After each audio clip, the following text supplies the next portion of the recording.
Hey, it's Chris. What's up? No kidding. No overhype. This is literally the biggest week of September, of the biggest week potentially of the year. One of the biggest weeks I've ever seen doing this coverage of crowdfunding, right? Normally, I do 3 to 5 games and, we talk about them and, we kind of do that sort of thing. But now, this week, we're potentially looking at up to 10 games that you're either going to know by pedigree, by name alone, by designer, by company, everything in between. And it's going to be a lot of money being thrown around. That's on top of last week, which was nothing to sneeze at either. So, preamble over right now, right? What do you need to know? What's upcoming this week?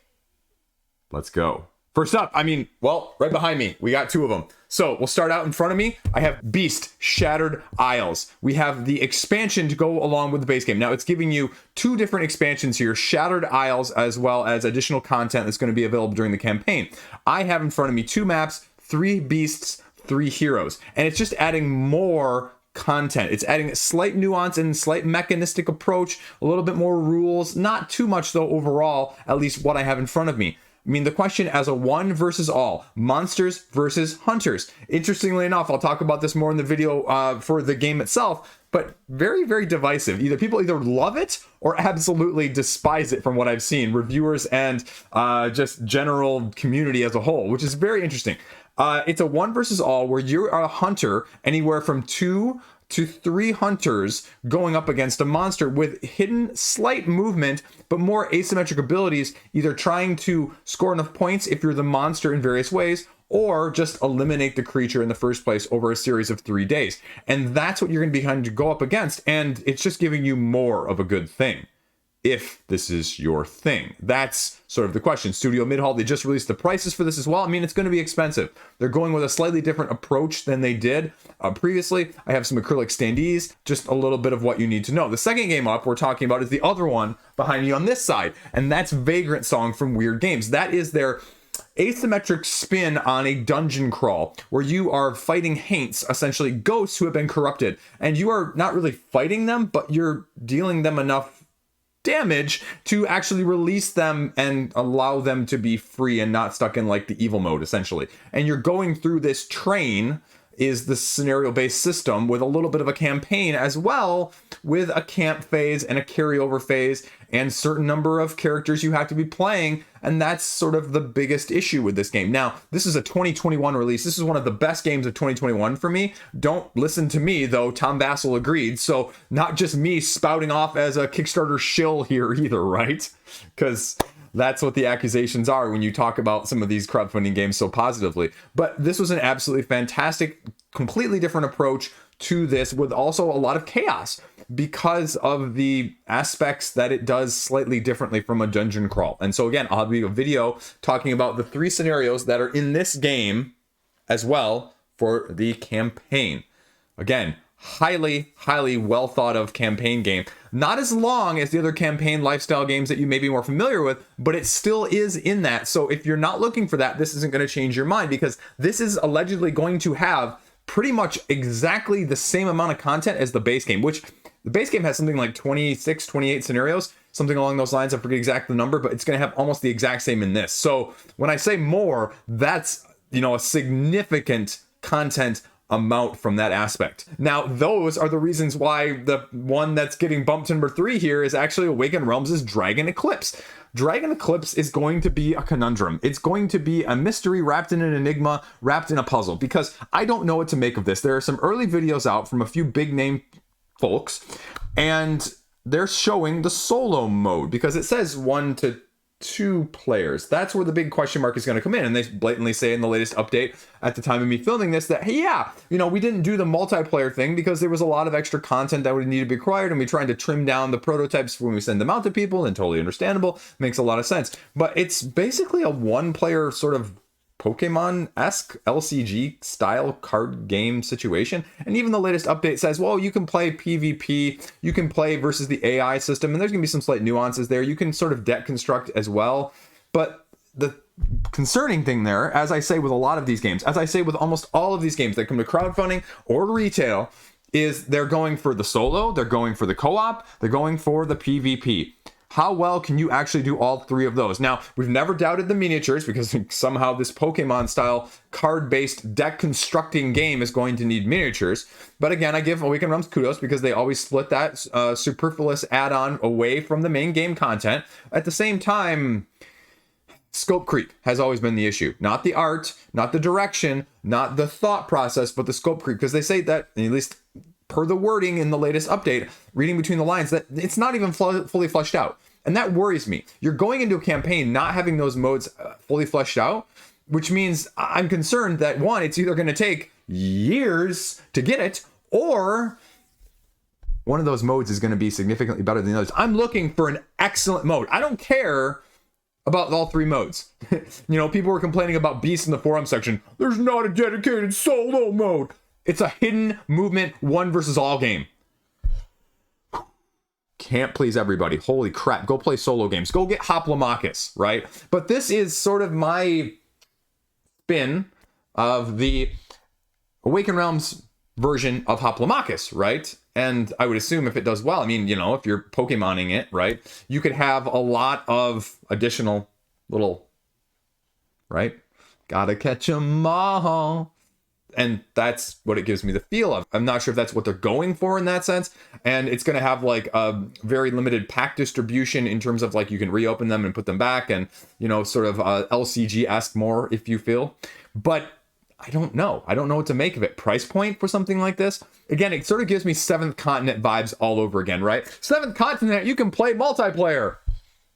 Even the 2-player version, they say, again, in the latest update, is not going to be really 2-player.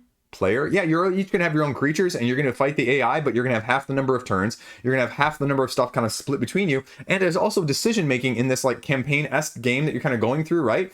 And so they say, if you guys can't agree, well, whoever has the first person token marker thing just gets to decide. Otherwise, it's shared decision making, right? Seventh Continent, anyone, right? Like moving around the map, like one person is driving the ship.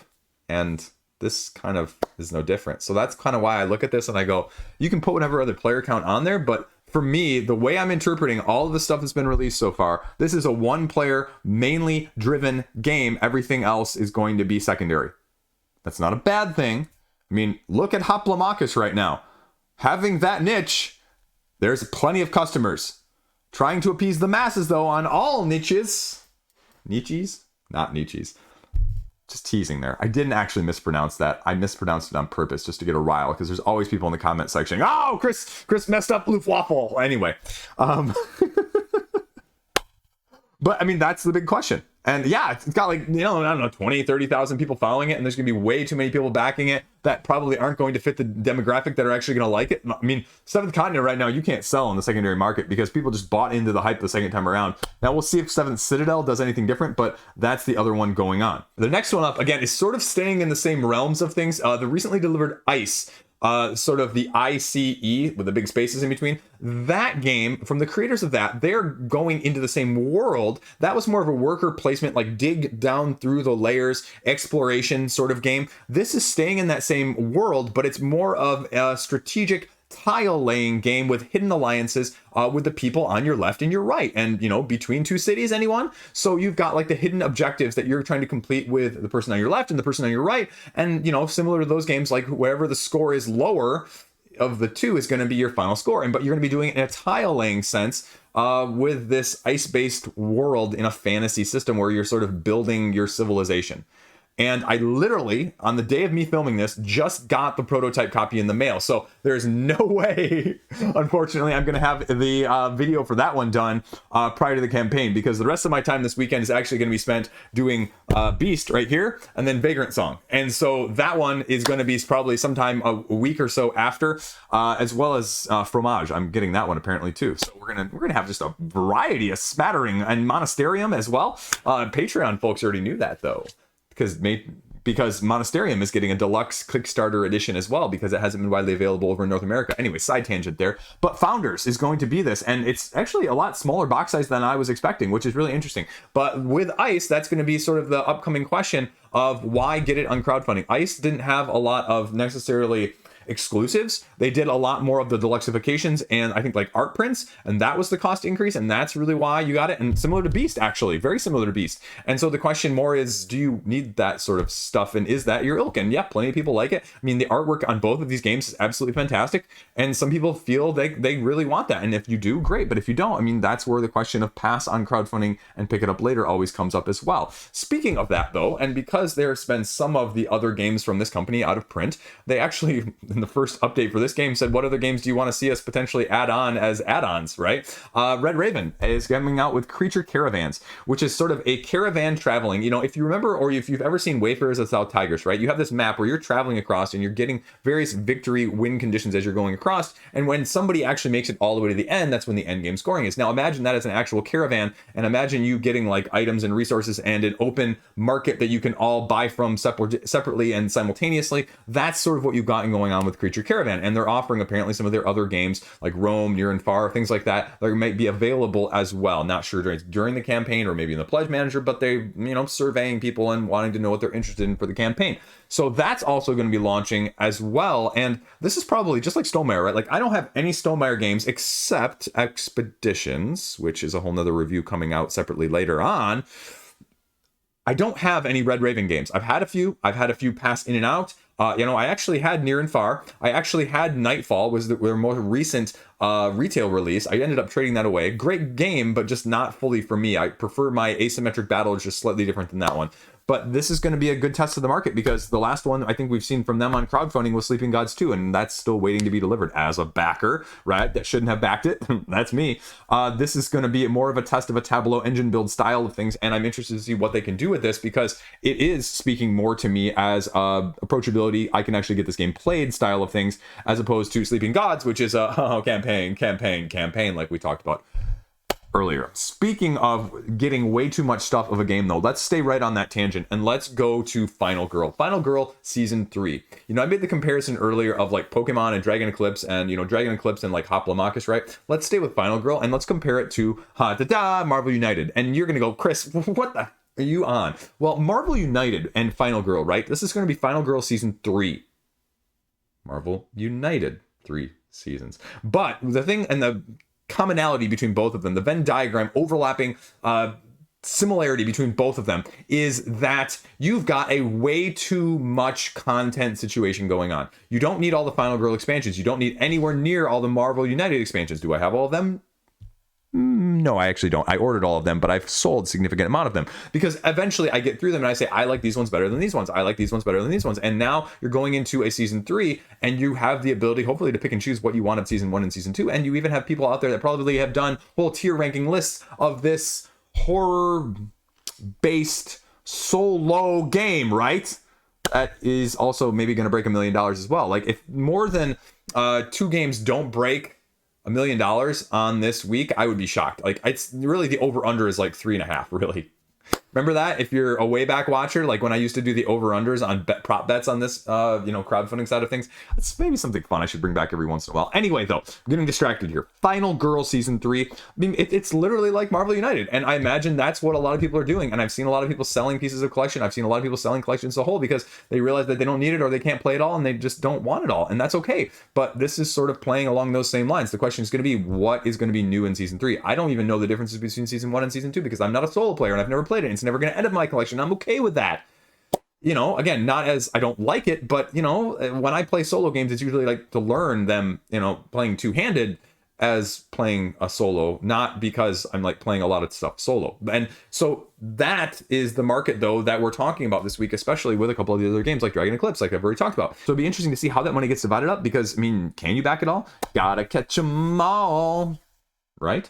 And that's going to be the temptation. Or, you know, can you just get the new stuff? Is it going to be power creep? Is it going to be situation creep? Is it going to be complexity creep? What's going to be going on? Because, I mean, you know what? Marvel United Season 3, you could have skipped Season 1 and Season 2, maybe just picked up the promo boxes for each of those ones, maybe an expansion here or there of the ones that were actually like good, i.e. the ones that were offered with the expansion as pledge levels, not of the add-ons, because usually add-on ones aren't tested at all. But that's sort of the thing with Final Girl 2. I'd make a wager at some point with. You solo people can probably yell at me and tell me how I'm wrong in the comment section. But that's going to be sort of the test of the market. Now, we're going to stay with something completely different here. Completely different. Did you ever think you'd see a combination of like Seven Wonders and Arc Nova? Question mark. Kavango. I just ran across this one. Kavango. This is going to be your potential sleeper hit of the week right now. And Kavango. Kavango. It's feel like I should do a song with that. Kavango. Bingo. Anyway. Sorry, I'm getting distracted this time. This is what happens when you accidentally delete the whole file when you have to remake this video 24 hours before it actually goes live, right? And you get really frustrated and you can't file recover because you emptied your trash already. Right. But this is sort of an Arc Nova-esque style tableau building game where you're building your little ecosystem of cards in front of you, and you have different symbols and different terminologies and different keywords that are going to be necessary in order to basically, metaphorically, build the layers of your ecosystem as you lay these cards out front of you. And how it relates is that it's actually a drafting system where you're going to be drafting like 10 cards over each round and laying them out. And it's only got like 40 reviews on Board Game Geek, but it's like a 9.2. So people who have played it over in Europe, I believe, most of the reviewers and the company, I believe, is from Europe, are rating it super high and they really like it. Now, again, what is it going to look like? It has, when you're looking at these pictures that I do as a little B-roll here, you're going to notice like these cards look, and the setup looks very similar to Arc Nova in a sense. And if you've played Arc Nova, well, yeah, this is not going to be as heavy as that, but maybe it's got the tableau action style system that's similar, but it's not going to have the tile laying aspect of it as well, I don't believe. So it's going to be more symbology, card-based driven. So does that appeal to you? What's going to be the incentive? Putting it on your radar right now as potential sleeper, depending on sort of how it shakes out there. So the other one we have actually going completely different as well is we have Battlecard coming out from Postmark Games. And you may remember me talking significantly about Postmark Games in other situations and other games as a whole, right? Voyages, Aquamarine. I'm forgetting the third one that they just put out in crowdfunding this past year already, but I'm a backer of all three of those. And this is called Battlecard. And this is more of a micro solitaire game where you're playing over a simulated set of several different little boards as a print and play roll and write style of things, where essentially all you're doing is you're dividing these boards up by like the supplies that are needed in, say, a battle in World War II. And they divide it like, okay, well, this is the supplies, this is the cargo, this is the, just different aspects of the battle that are necessary in order to win the battle, not just the bang, bang, fight, back and forth, but all of the other logistical aspects that go into whether or not an army can succeed, not just the guns or the ammo or the troops. And so it's giving you micro solitaire solo games to see if that's your ilk. Now, again, this is probably the first one from Postmark I'm not going to back because, again, see earlier, non-solo gamer, also not a big war fan theme in general, although the one-page war game from this past week, which is a 2-player game on crowdfunding, check that one out. It's actually looking pretty interesting from a non-person. So that's sort of the thing you've got to think about is, again, guarantee you'll have more plays of that than the other solo games I mentioned. Boom! Sorry, couldn't resist. Pay to play, right? What's your pay to play ratio? And print and plays are always going to be near the top of the list, no matter who you are, if you actually print them off and play them after you back, though. That's the required part. But laminate them, then you can just dry erase. Liege tip of the day. Okay, stay with me. We're almost done. Canopy, the card laying Weird City Games driven game where you're basically using cards, drafting them from like 3 piles, where essentially what you're doing in each pile is you take a look at the pile. If you like it, you just take those cards. If you don't like it, you put it back and you add an additional secret card off the top of the deck. And then you just keep on doing that and you draft those cards and you build based on creatures and events as well as tree parts. And so you're going to be having a sort of a set collection style of things with that, with a bonus point situation based on how many trees you can build. Because the game is Canopy, so you're building trees. And so you're going to have in-game scoring conditions as well as end-game scoring conditions. And this is actually, surprisingly, when I looked at this the first time, I was sure this was going to be an expansion, add-on expansion, but this is actually a complete standalone expansion separate from the original called Evergreen.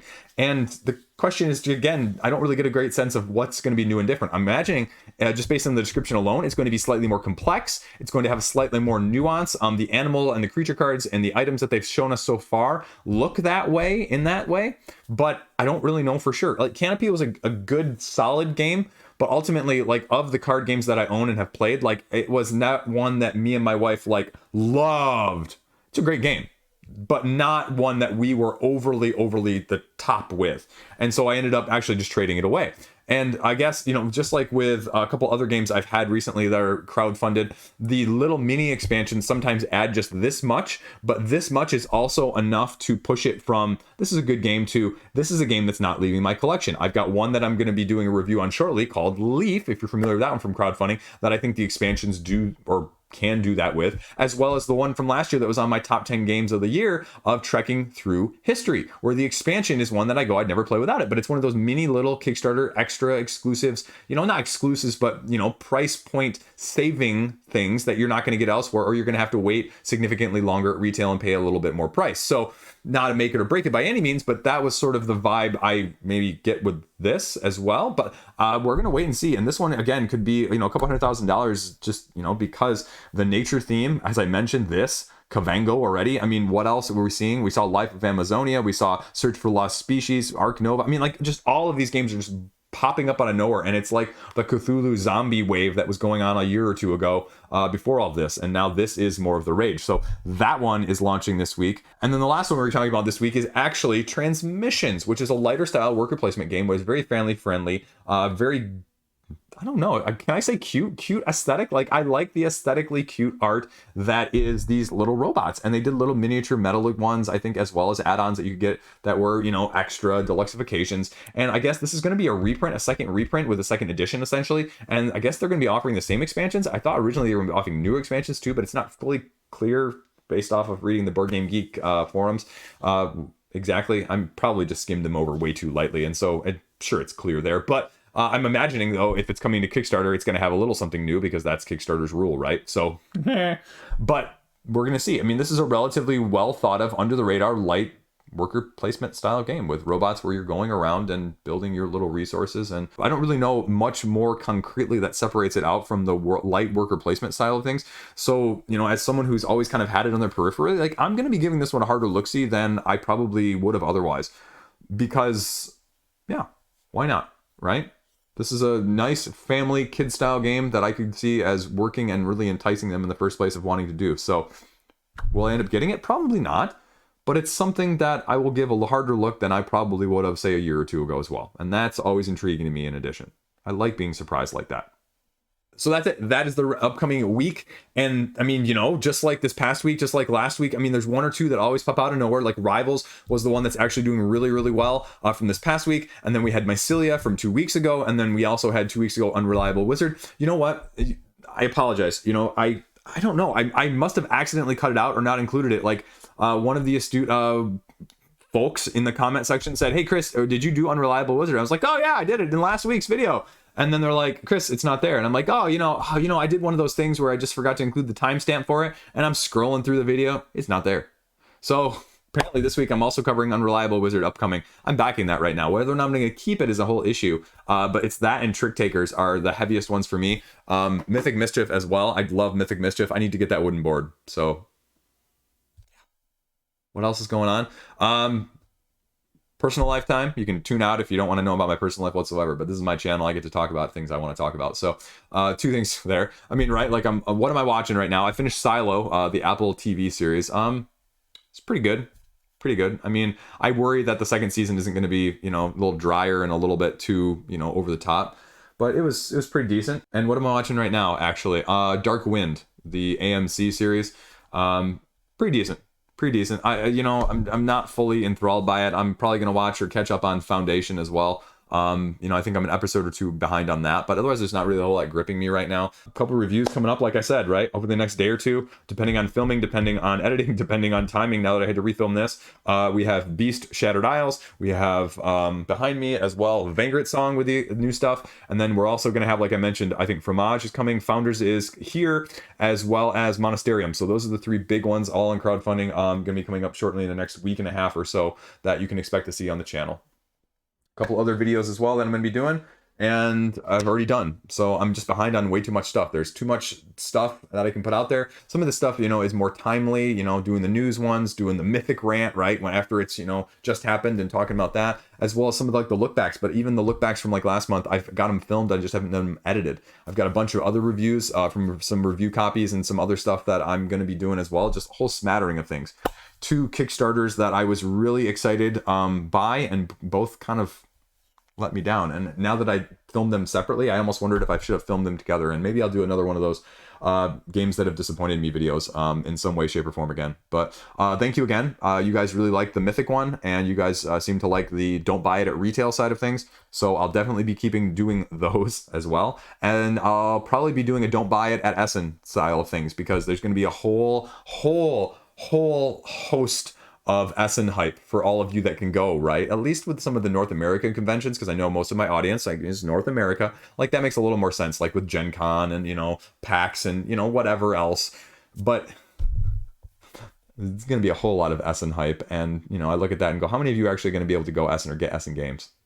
But it's going to be insane, because it's what, under a month away, and just wait for the build up, folks. Just wait. I guarantee in like 2 weeks, 2.5 weeks, you're just going to see, I'm going to go to ESSEN and buy this. It's going to be amazing. Like, I'm not going to go to ESSEN and I'm not going to buy this. That's what you're going to get from this channel.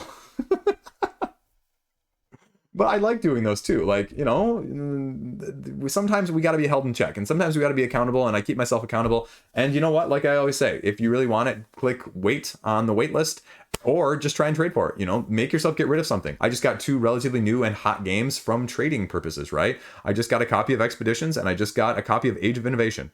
I know, right? Age of Innovation. Whoa, talk about out of my depth, right? But I'm going there.